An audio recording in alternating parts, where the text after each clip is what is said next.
history have been put into oratorio forms. If we only sang all of this the way people marvelous used to learn triumphs, you can teach a child that tell the story of the settling of the West, oratorios that tell the story of complex wars and complex conquerings, chemistry and dynasties, mathematics. We kind of laugh about staging or multiplication facts by tune, and they usually use big world to leap into. And you asked of an example. If I were going to say Rachmaninoff to do it with, let's forget these. I would either say one of the handle boring melodies. But the point is, melody is one of the what you thought I said out of the Old Testament. That's why there's wonderful one. Chant. And I might say Haydn's creation allows you, which was written in 1798. You will learn and the which songs, is and you won't have to was written at it. either. You know all that. German, I know you know and all that. English. But we libretto. don't unleash. It was unleashed actually put together in 1798 to work in both a German and I just remember English, as a child, music was hugely important to me. I would sit bilingual. I had a little corner behind, which was really the love modern seat way to in our think living about, room, and I would sit and there and sing to myself, or I'd go climb into the peach tree and sing to myself. Until you hear how he puts it into music. It was to remember. A lot of times it was to remember the song, the animals, and specifically. But sometimes I would just make up tunes. And then you get Adam and Eve, and you get angels. To remember. I remember good work. Trying to learn to count to 100, and I was that was a long answer too. But I wanted to be sure, and so I made came to mind to go 1 through 9, and then replicated that melody, theology, scripture stories from 10 through 19, and so and history and science. Just all of the other subjects. Music was such a part of my life that the songs and later in your first answer you mentioned movie those, because we did back in the day. Homeschooling parents, as they're looking at teaching their children different things in our little school, would you say that there is a story or a piece of music had a piano? Absolutely. That would go with every single day, any historic event or almost any biblical melodies that every child used to learn. Everything to me seems to have been not just American folk songs into music at one time or another, or art. Of course, you have your kookaburras. You're the expert. Gum tree and other you've just already said it, so I don't have to say it. I mean, that's something a lot of people don't realize, and that's why and I understand they've got a lot of things that I learned when I was young, when I was about duty and responsibility to things that seem to be the core. And I named him Philly Charge. Music was always viewed as a core. My mother for said, education in our Western heritage, and even in other cultural heritage. And yes, the answer is absolutely. You can't walk out of your house and not find something that would go with it musically. Actually, you could find loads of things that would go with that action. Which was a very popular hymn in our church. So my mother it's just that we did not laugh. First of all, we're not brought up. Most people aren't brought up knowing this repertoire. We're very far from the concert music does stay with children. We're no longer in an era where most people are studying an instrument or their neighbors are, or they hear it. You know, I was a kid, maybe you, I don't know, but definitely me. We would try to go back if you had to stay a little bit late. That was being listened to by the soldiers, that was encouraging people at home. It's archaic anyway, isn't it? From the Civil War to World War I once to kids got World home War from II, school and got the cookies in the milk, different sounds, different moods, it was time to practice for 30 minutes to 45 minutes to an hour. And virtually every window had, which had been open before air conditioning, had someone practicing the trumpet or the violin or the piano or the banjo or something. Kids played instruments. They didn't necessarily become great players. That wasn't the point. So we're not in that world anymore, and people aren't coming up with those chords that make that's you unfortunately just the word, but they're not coming up around this as a natural. I think a lot of the power of the story would be lost. It just forces the arts back into the funny, uncomfortable, and really historically very. It would be boring because that keeps us engaged. So how can we? Because how can we homeschooling parents use? It's not helping kids, not use it in a bad way, but how you're not teaching the whole child with our children. How do we find out when you're only the music of addressing the mind? When you're only giving that's there's a lot of questions, and it's kind of funny we're talking about songs because they were the same with me. Paper and books are necessary. My daddy was a hillbilly guitarist, and my mother listened to that opera on the radio, the Texaco radio broadcast. So I was getting it from all sides, and but you're right. The teachers could all play the piano more or less. You had Polish folk songs. You did folk dancing. You did little plays. Bringing those things to kids right now. That's on my mind. I haven't maybe had a chance to tell you, but Hank and I are just about. We've actually at the pre-order stage right now. A new song. No, it's not Wheels on the Bus. That's over the last week. It's called "Little Hurrah and Hallelujah," and still sing the ABCs. And it has 100 songs in it. Has no idea exactly those venues from children, sentimental, counting songs, patriotic songs. Look, that's not the simplest melody. That's and we did it because they got all of us flying out of their mouths. Especially have all these little crumbling songbooks up in our attics that were our grandmothers and great grandmothers. You find them in flea markets. They're literally falling apart. If you only sang, those are vital. They're still vital. You can teach we thought, gosh, we need to do a new edition. Anything by learning we just sing it. So we did, and we're just about to come out with it. We're in the final chemistry right now. Mathematics, and I hope for some people that will become a resource because people don't necessarily and they usually use songbooks anymore. They may hopefully have hymnals. They may not have those old folk songbooks like you and I had. off to do it with. Let's forget these insipid and boring melodies. So I'm glad to tell you about that because I haven't had a chance to email you about that. I'm so excited to hear about it because that's a resource that I'm going to want in our home because we have grandchildren here, of course. And you won't have to work at it either. And you know all that. I know all you know of those things. But we have some of the old unleash that songbooks, power, and we probably like you do those.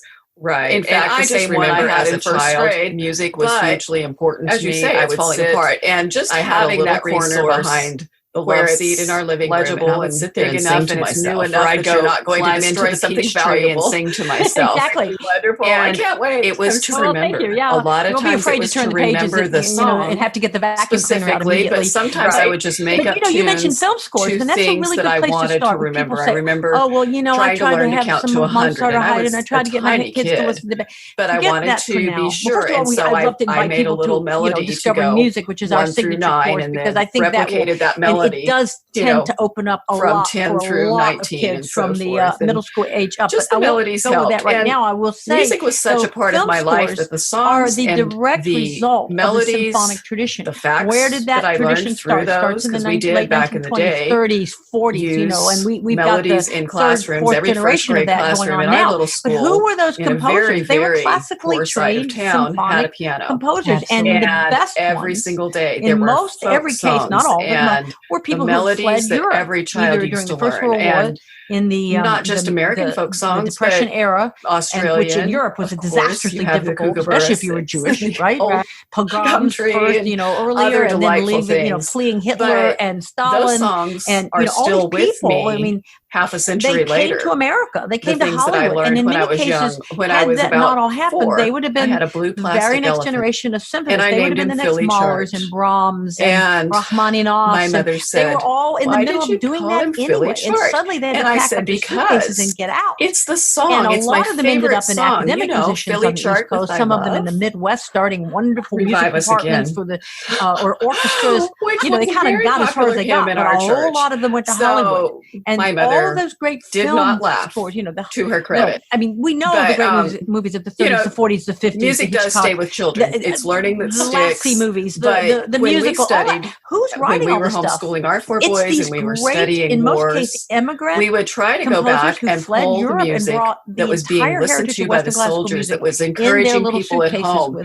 It changed from the Civil War to World War I to World War II. And you had different sounds, if you can buy a CD or download or find it free streaming or get it from the libraries, they're easy to find. A lot of these CDs nobody wants anymore, so you can go into these used bookstores and find all these great film scores, old films, new films for a movie. If you listen to an Alfred Hitchcock movie, for example, and in the last 20, 30, 40 years, how advanced a lot of the music is. Can I tell a story really quickly? One of my colleagues on the edge of your seat, theory professor, very, very, very I think a lot of the power of the story would be lost. Sophomore class, I forget. It was like early on in the year. I mean, it'd be boring for one thing. It would be boring because that but they were a little bit skeptical. So how can we, about this or that or whatever, as kids tend to be at that age. Use and he played music, for them not use it in a bad way, but how to bring it in which was and really share with our children. How do we find out what the music of a period is? And they hadn't been around a lot of questions, and it's kind of funny when talking about songs because they were the same with me. Plus, last century, my daddy was a hillbilly guitarist, and my mother listened to that opera on the radio, the Texaco radio broadcast. So I was getting it from all sides. And no, we didn't like that. We didn't like it. Teachers could all play the piano more or less. You had Polish folk songs. You did folk dancing. Pulled down the screen and popped it in, and it was from a movie. Right now, that's on my mind. I haven't maybe had, but it was a movie that they either would just about. We're actually at the pre-order stage right now. And the fact is, they had been put together over the last weeks. It's called Hurrah and Hallelujah music. And it has 100 songs in it from exactly those venues, from children's sentimental, counting songs, and accepting of things that are not historical songs. And we did it melody, because simple harmony. So the dissonance, the disjointed sound of a lot of that music. Up in our attics that were our grandmothers and great grandmothers.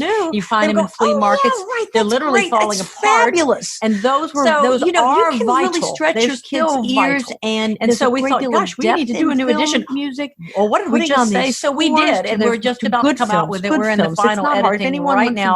Write me. And I hope for some people that will become a resource open their ears up to people don't necessarily have those songbooks. orchestral, or they may hopefully have hymnals, to they may not have those old folk song books like you and I had. And so anyway, that's one thing. How's that? But the other thing you talked, so I'm glad to tell you about that because I haven't had a chance to email you about that. Came to mind as you were talking about it because that's a resource that I'm going to want in our home because we have that the music does create it, and it's the context they'll enjoy that makes all of those things. The two we things have some of the old. The music is helping to tell the story, probably. But the story is helping to interpret the music in a sense. Just as the two were working together, and just having that resource essentially is that where it's any subject can basically be enriched enough by you're not going to destroy something valuable, visual, exactly. And I can't wait the story of it if you put that story in the context of the music of its time. And have to get the vacuum cleaner out immediately. And the other thing that came to mind was also and that's a really good place to start with people saying, as you were talking about I tried to have some Mozart or Haydn, and I tried to get my who were composing the film scores in those great first of all, I'd love to invite people to discovering music, which is our signature course, because I think that can be part it does tend to open up 20th century history, study of music and study of history and study of literature. I will say when kids are studying modern lit, sometimes it feels dark. It doesn't make sense. Where did that tradition start? Starts in the late 1920s, 30s, 40s. And we've got the third, fourth generation of that going on now. But who were those composers? They were classically trained what was going on. Composers. There were all sorts of terrible things going on. In most every case, not all, but being World War I and World War II, Europe, which either during the First World War, had many accompanying the events and Depression era. And which in Europe was a disastrously terrible. They were especially if you were Jewish, and so right? The music shows it, the literature shows it. There's earlier, some and then fragmentation fleeing that's Hitler and Stalin, and all these people. When you can present that with students, they came to America. They came to Hollywood, they understand and in many history cases, better. had that not all happened, they would have been the very next generation of symphonists. They would have been the next Mahlers and Brahms, sort of a theme we're not really putting in words. They were all in the middle of doing that anyway, and suddenly they can't do it in isolation and get out. You won't. And a lot of them ended up in academic positions on the East Coast. Some of them in the Midwest, starting kind of talks you do that I do. I take on the idea of ugly art. They kind of got as far as they got, but a whole lot of them went to Hollywood. Show people and all of those guys in the trenches in the First World War, gas warfare, we know the great destruction of the villages, the 40s, war moved off the battlefield and went into the towns. The last sea movies, tanks. We laugh at them how they look now, but they were writing all this stuff fierce and terrifying in 1916. In most cases, immigrant. And when you really start looking at that, how is anybody going to paint cheery little heritage of Western classical music when everything their they little know suitcases is with them? Completely devastated. So you can start with and when you scores. And also the 20 years leading up to that, when the artists know, putting the artists may not be able to CD or download or find it free streaming or get it from the libraries. They're easy to find. A lot of these CDs nobody wants anymore, so you can go into these used bookstores and they're really telling us what they're feeling, even if they old films, new films, and the writers and the poets are telling us. You'll find. So when you see that, suddenly our thinking, 30, 40 years, oh, it's ugly. I don't want my kids singing that. A lot of you know what? Can I tell a story really quickly? One of my 17, 16, 15, and 14-year-old boys going off to war either. And he took and they didn't want to see their churches bombed and their homes. I forget. It was like early on in the year. And they're firebombed and fires. Maybe the freshmen so much terror in the first whatever period of 20th about this or that or whatever. As kids tend to be at that age. And he played for them. Absolutely. And the literature it was like about and the art, 2.5 minutes long, bringing it to life as it does. Dissonant and disjointed. There's an element. And he asked them how much they liked it. A lot of homeschool parents really are cautious about what they give to their children. There's an element where you don't still back hand it last century, right? And scope and they were not a young very child. Responsible. They were not very good. As students get up in the teen years, as they become more mature, they're asking questions about the meaning of things as they're studying civics and government and all of the history that goes along with it. They need the art. They need the music. I can't remember the film, but it was a movie that they either would be seeing or had all feel it or remember it.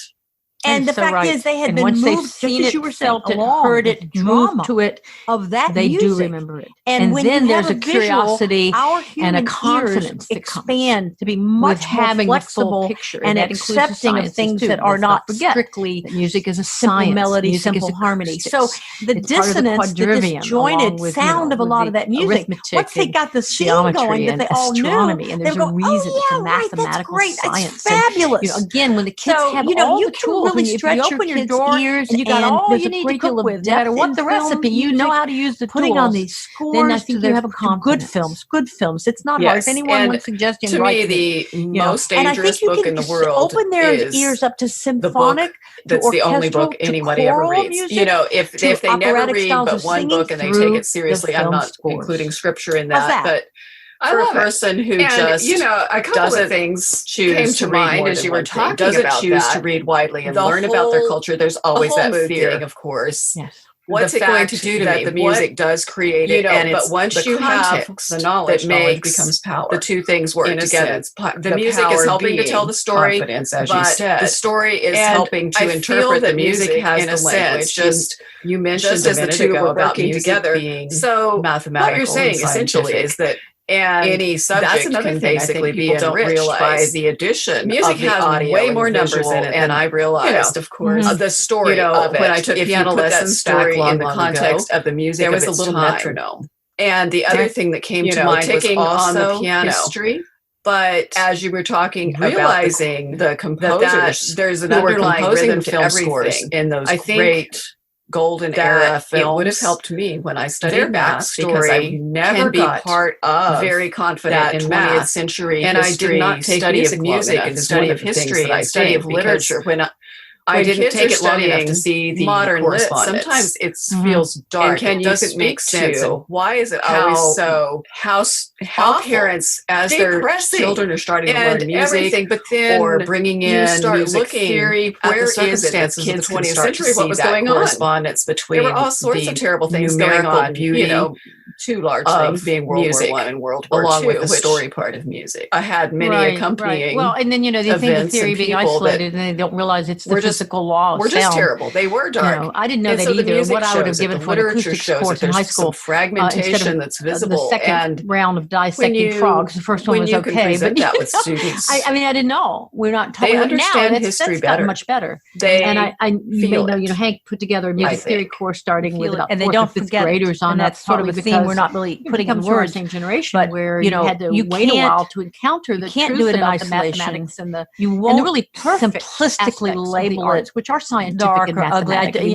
They're kind of creative. That I do. God created. I take on the idea of ugly art, sound, because the physics and the when math you remind people, sound you show people perfect. And I think you start with the First World War, gas warfare, you can explore even on the simplest level, when war moved off the battlefield and went into the towns, doing little experiments where you bang on them how they look now, but they were substances and figure out why your knuckles give completely different pitches if they bang on your head. Really start looking at on the palette. Anybody going to paint cheery little sofa paintings? And when everything they know is but it's also science. Completely devastating. Games are science, and also the 20 years leading up to that, when the artists know, the artist may not be able to say complex. By the way, everybody, I see this coming. And then they do it in much more in tune. They do it in line. They do it in sound and integrate it. All of this and they're really telling us what they're feeling, even if they couldn't happen as a child. And the writers and the poets are telling us.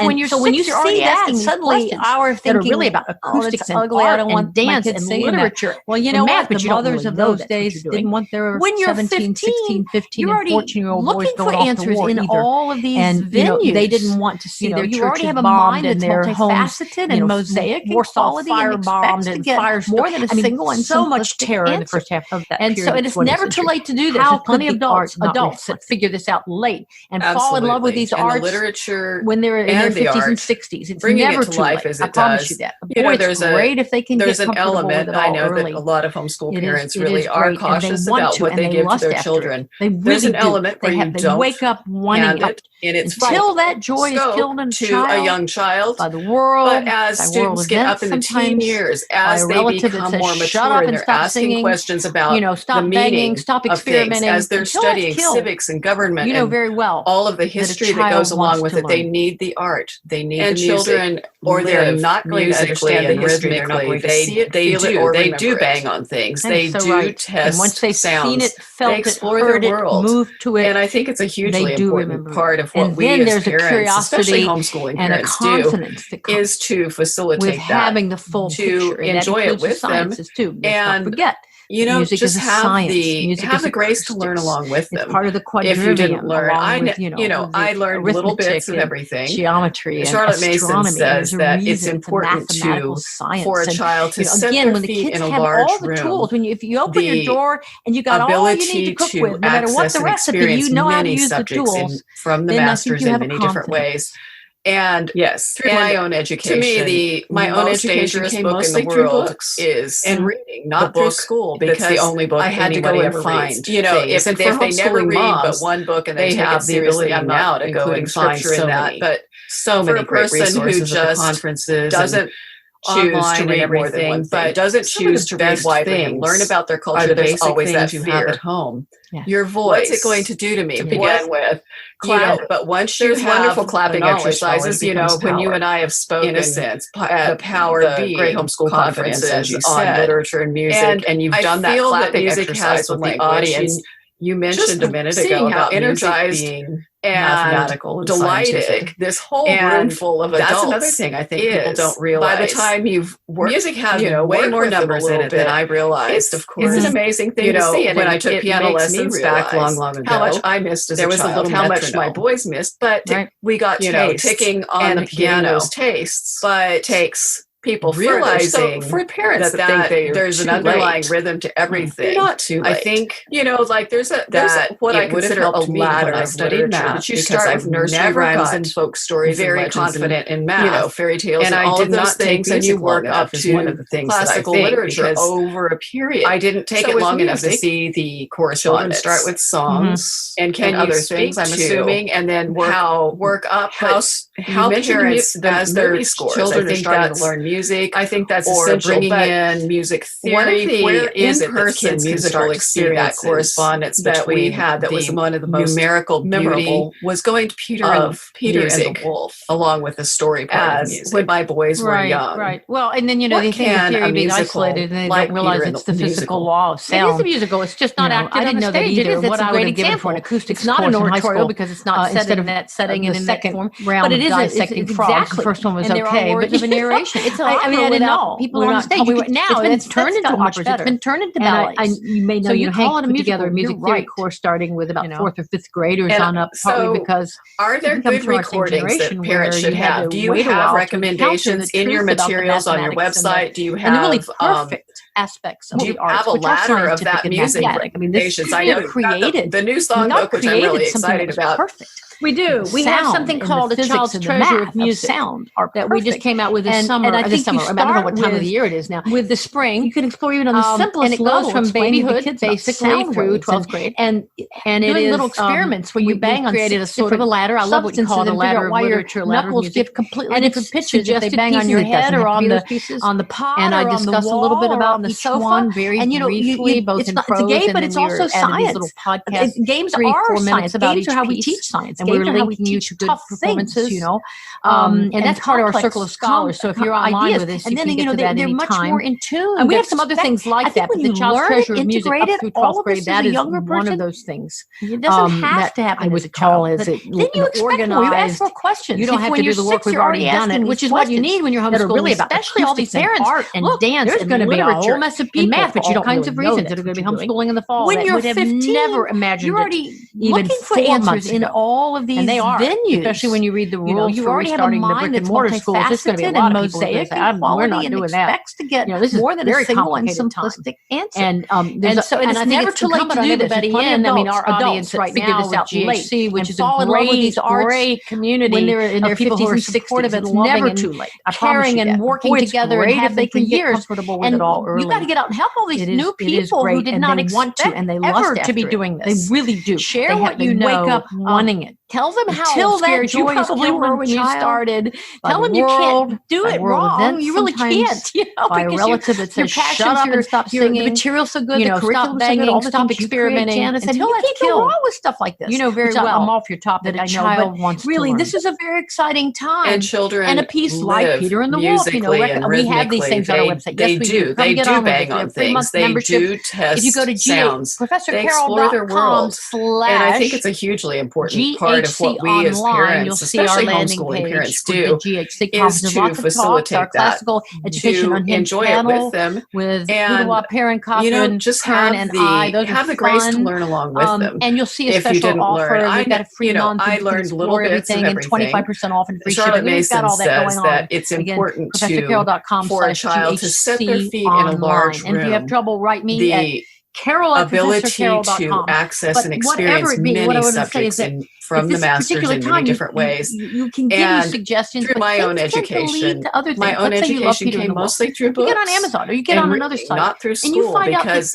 I had to go and find things. And for homeschooling moms, they have the ability now to go and find so many great resources at the conferences and you say, online and everything. But then you find out about pieces like Lincoln Portrait, a little more sophisticated, and you find out great diplomats and statesmen. And there's wonderful clapping exercises, when you and I have spoken, and people. The president of our college once came in, our university, SMU, came in, and you've done that clapping exercise with the audience. It's a noble thing to read Lincoln Portrait, and you find out about other pieces that are narrated and delighted. This is how one door opens another door. You know that you read a short story by an author, and the next thing you know, you're in love with everything that author wrote, right? A little bit. So the resources it's an amazing thing to see, and it makes me realize how much I missed as a child, how much my boys missed. That want to help. We got tastes, and getting those tastes.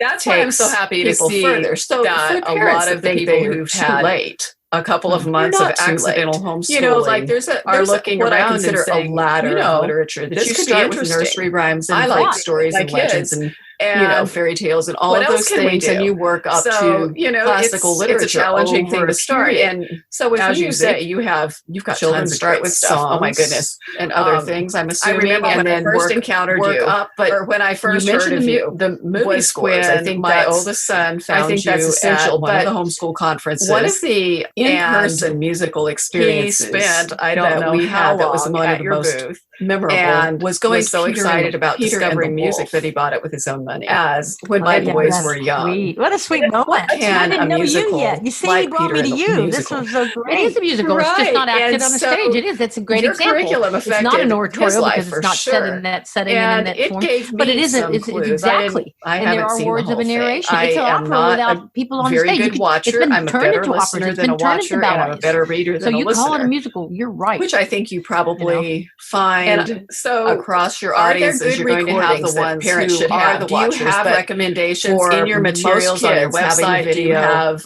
and the sound and everything? Have a ladder of that music recommendations. I know absolutely the new songbook, which I'm really excited about. One thing I wanted to touch on for parents who are thinking of including more actual music education I don't know what time of the year it is curriculum. The spring. We've talked and it goes about from babyhood the basically power of music through 12th and the way grade. it helps kids learn and it stuff, is the singing. We've created a sort of a ladder. I love what you call it, a ladder of literature, a ladder of music.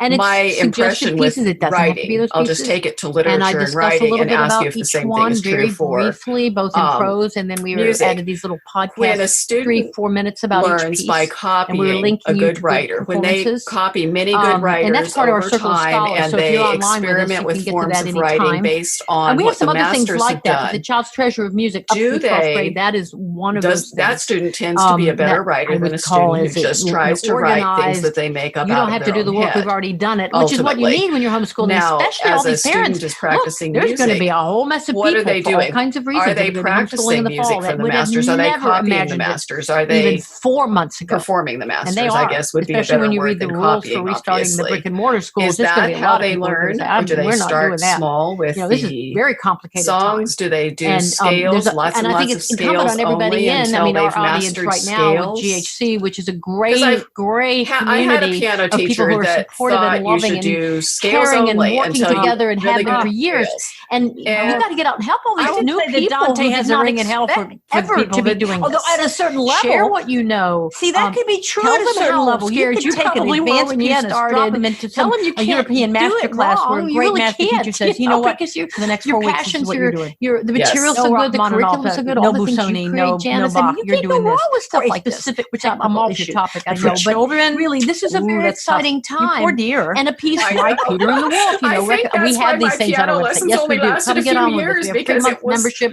If you go to GH, I was not seeing the joy of the music. I was not able to GHC play and online. sing, You'll see our landing page for the GHC conference. Lots of talks, our classical education start a child on piano or any other instrument? How would you start them learning music? Do you teach them all the theory first and show them how to read music on a piece of paper? You can explore everything, and 25% off. You've got 4 questions. Got all that going on. I know. Again, the issue, which is like perfect for me, but online. And if you have trouble, write me at kids take Carol@ProfessorCarol.com. lessons. But whatever it be, what I want to say it's always is good to have a little bit of it. This particular time, and if not on an instrument, singing give you suggestions just as powerful and sometimes even more other so. things. Let's say you love Peter and the Wolf. There's an issue you get on trying to site, produce, and you find out that there's tons of aware actors, grown-ups who understand what goes on and learning famous to retired ballerinas, everything from the organ to the banjo, and has an appreciation of that. Pieces like a tiny number of whom will go on to become advanced players. And you find out about and some of them pieces like Lincoln Portrait, a little more sophisticated, and you find out great diplomats and statesmen and politicians and admirable politicians, and people. What if they're no good? If they do a year, is that still valuable? Yes. What if they do 2 years and then they quit? That's still valuable. What if they're pretty good and they keep going and then that's great? What if it turns out they're fabulous and they really need to push this thing? I mean, there's this fabulous. One door opens another door. You know that. You read a short story by an author, and the next thing you know, you're in love with everything that author wrote. Is that they become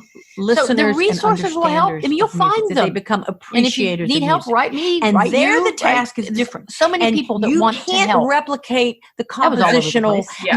Music students who get to be advanced in their skills and their high school levels.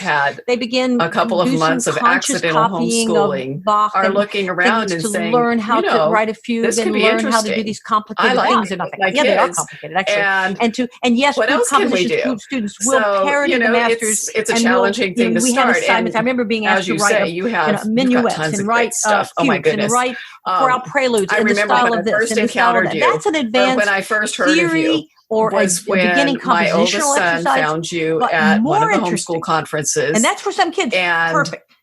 But he more interesting for most I don't know how long what's your going booth, on in music, and that's the equivalent was so excited of you about having discovering a music that he bought it with his own money. Homeschool of kids where you say, "I want you to try to write something like Adrenaline." I didn't know you yet. Emily Dickinson brought me to you. This was they learn to hear what's going on in a piece of music, whether it's a violin solo, and or cello by Bach, clues. Or whether it's a Mahler symphony. I am not a very good watcher. I'm a better listener than a watcher, and I'm a better reader than a listener. The trombone, which I think and you the viola, find coming to hear the across shape your of audiences, you're going to have the ones who are the watchers, but for most kids, having the video 4 minutes just to get to the sound third harmony, as opposed to Bach, where you got and 3 chords gone by before you can even breathe.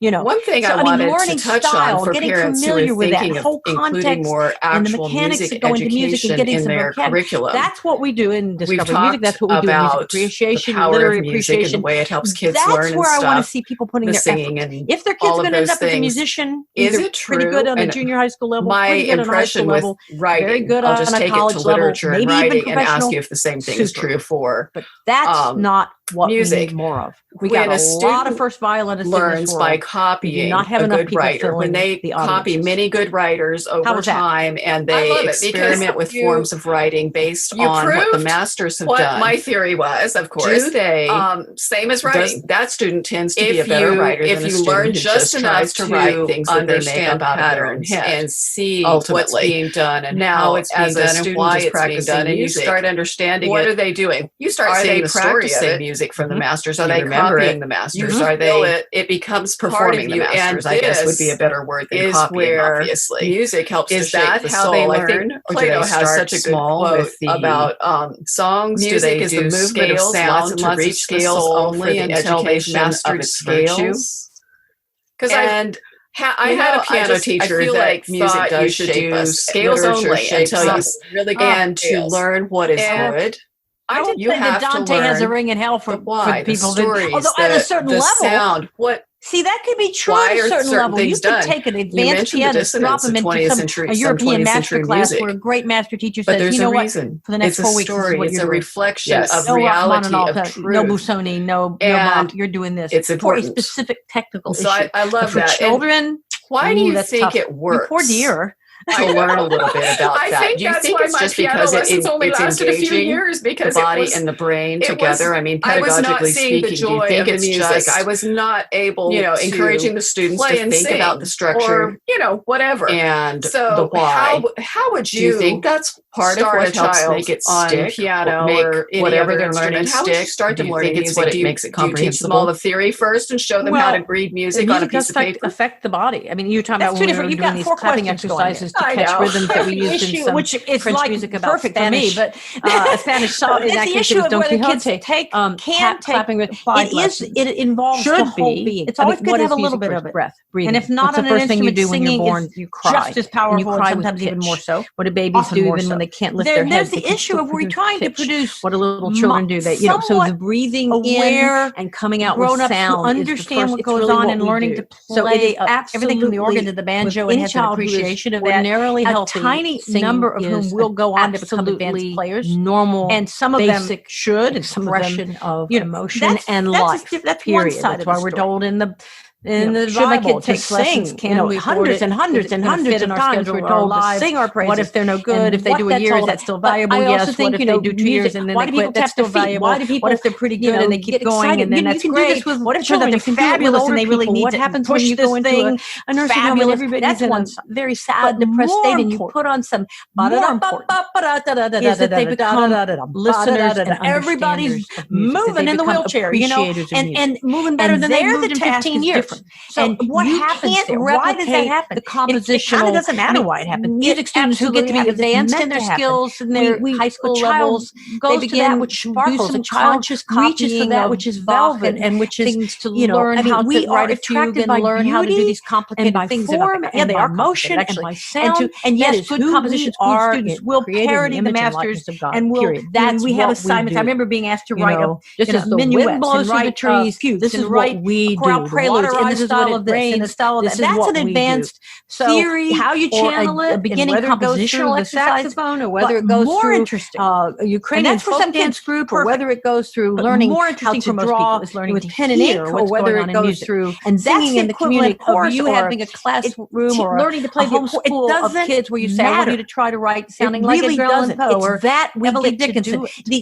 And they learn to hear what's going on in a piece of music, whether it's a violin solo, Peter Pan, we have the lost cello, we don't have any story. Or whether it's a Mahler symphony, when people free to get winded hearing. It's the saddest. It's one thing that they were the timbre of the English horn and the trombone and the viola. Think of that. Becoming to hear the shape of something, a melody that might take 4 minutes. That's no longer life. Of a chord progression in Wagner that might take 4 minutes just to get to the third an harmony, as opposed to Bach, where you've got pucks on their houses. The system of education that has created as such. So, I mean, learning fortunately, you and I, no matter what we didn't get, we were not brought up with that idea. Mechanics that go into music and getting some vocabulary. I'm so thankful. That's what we do. I am so thankful. That's There's what we do been music, appreciation, literary appreciation, stories in my life. Where I want to see from the very earliest days. If their kid's going to end up as a musician, home with my pretty good on the junior high school level, pretty good on the high school level, lots of very Christian good on music, a college level, maybe even professional. A love of God, super.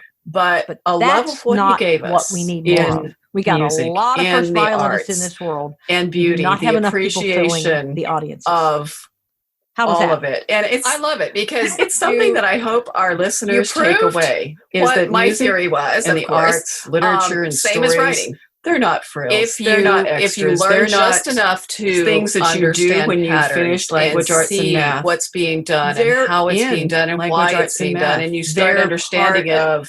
You start seeing the story of it. Education you want to give your remember children, a head, heart, and hand education. It becomes part of you. And this, I have suggestions for things to read. Music helps to shape the soul. Literature curriculum. Plato has such a good quote scholars and discovering music. Music is the movement of sound to reach the soul. As we for the education start to wind down, we're getting toward the end of our time. And what book or what piece of music, music does or what author or composer would you turn to for comfort during a difficult time? Since we are in kind of an unusual, the why, the story time with this quarantine, the sound, and what things that we're going through as a society, or as you mentioned the dissonance of 20th century, some 20th century music. Particular you turn there's to a reason. Musical it's world. A story. It's a reflection of reality. I would have done something different in my 20s or in my teens, and or in my 30s.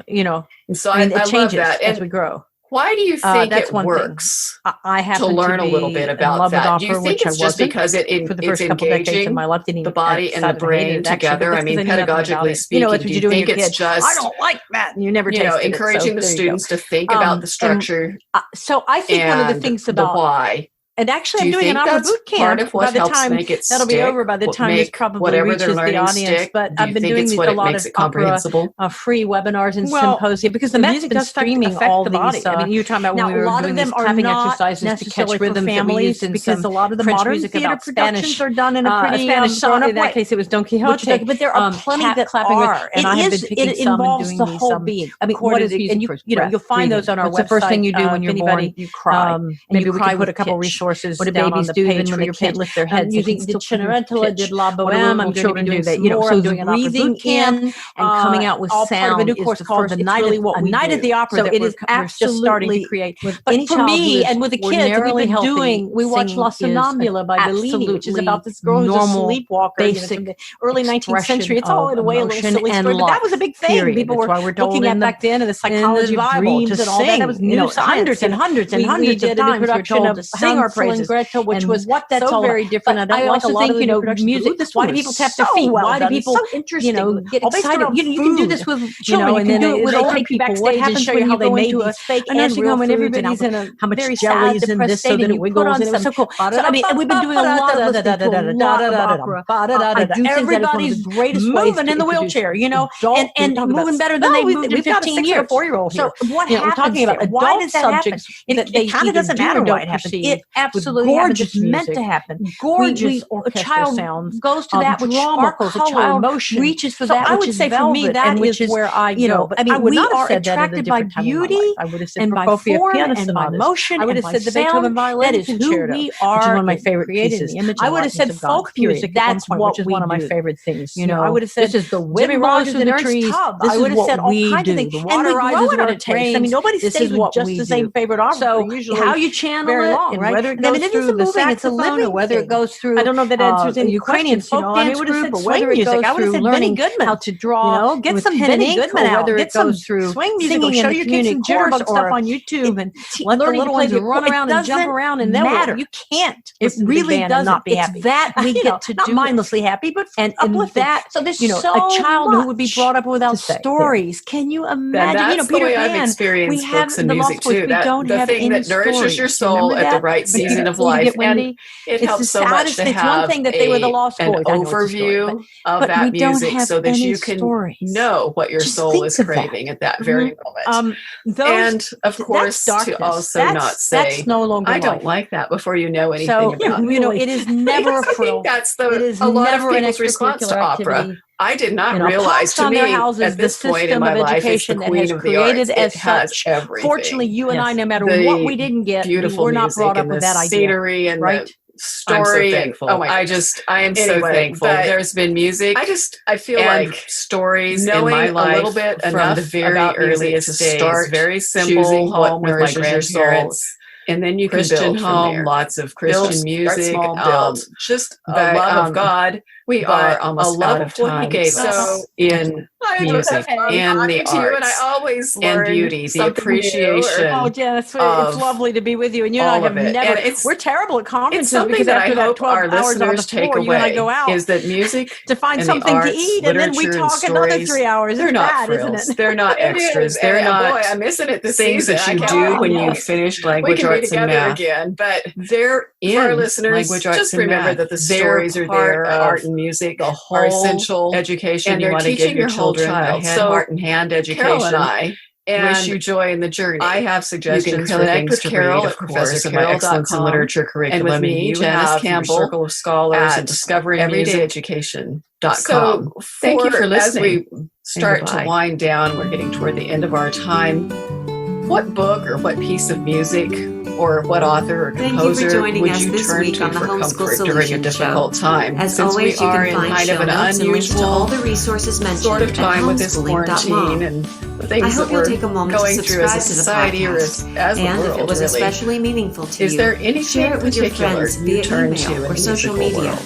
This is just another way we can all encourage and love and support one another. Or in my 30s, Speaking of love and support, I mean, it changes. We are so grateful for the support of our sponsors. That's one thing. Have you joined us at one of the Great Homeschool Conventions? Opera, which I wasn't. The Great Homeschool Conventions are the homeschooling events of the year, but that's because I knew nothing offering about outstanding speakers, hundreds of workshops, you never covering today's top parenting and homeschooling topics. So I think one of the things about homeschool curriculum and actually I'm doing an opera boot camp by the time that'll be over by the time this probably reaches the audience. But I've been doing a lot of opera free webinars and symposia because the Met's been streaming all these stuff. Now, a lot of them are not necessarily for families because a lot of the modern theater productions are done in a pretty grown-up way, which is okay. But there are plenty that are, and I have been picking some and doing these recorded. And you'll find those on our website if anybody